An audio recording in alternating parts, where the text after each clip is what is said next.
This is Radio 2 on the BBC Sounds app on your smart speaker and on 88 to 91 FM. BBC News at 11 o'clock. This is Mike Powell. The head of FIFA has condemned Western criticism of Qatar's human rights record, calling it hypocrisy.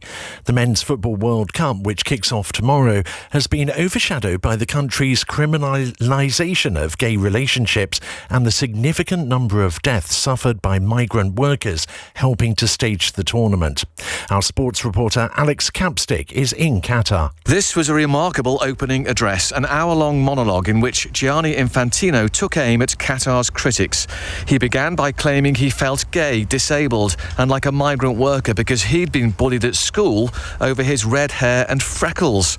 The FIFA president accused Europe of double standards, saying they should be apologising for the next 3,000 years instead of handing out moral lessons about human rights violations.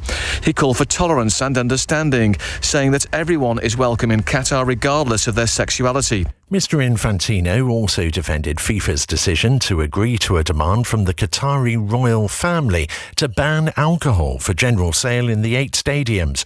He said fans should be able to go 3 hours without a pint. Alcohol will still be served in hospitality boxes, which cost tens of thousands of pounds. The head of the UN Climate Summit in Egypt has urged negotiators to rise to the occasion as the European Union threatened to walk out rather than sign a bad deal. Sameh Shoukry said all parties must show determination to reach an agreement as talks extended for an unscheduled day. The EU climate policy chief said there appeared to be a weakening of resolve on some issues. Police failures which contributed to the deaths of 2 women who were fatally stabbed in the West Midlands have been described as shocking by a former senior inspector of policing. Zoe Billingham said officers had failed to take action to arrest the estranged husband of Ranim Uday before he killed her and her mother, Kaula Salim, in 2018. Miss Billingham said the West Midlands force needed to learn lessons. Too often we see the police being so busy running from one crime to another in their response cars that they're not given enough time to be able to do their job well. And I think one of the key lessons here for the force is to make sure that you free up police time so they can take domestic abuse seriously.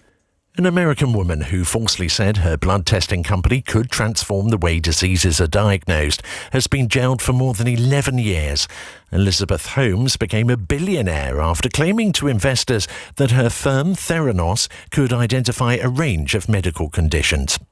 And after 10 months of delays, Adele has opened her Las Vegas residency. This is Take It All. Didn't I give it all? The scheduled opening date in January was postponed because of the pandemic and issues surrounding the set. Adele thanked her audience at the Coliseum venue for coming back to her. BBC News, it's 3 minutes past 11. Thank you, Mike. On the BBC Sounds app, on your smart speaker and on 88 to 91 FM. BBC Radio 2. Emergency, paging Dr. Beat. Emergency.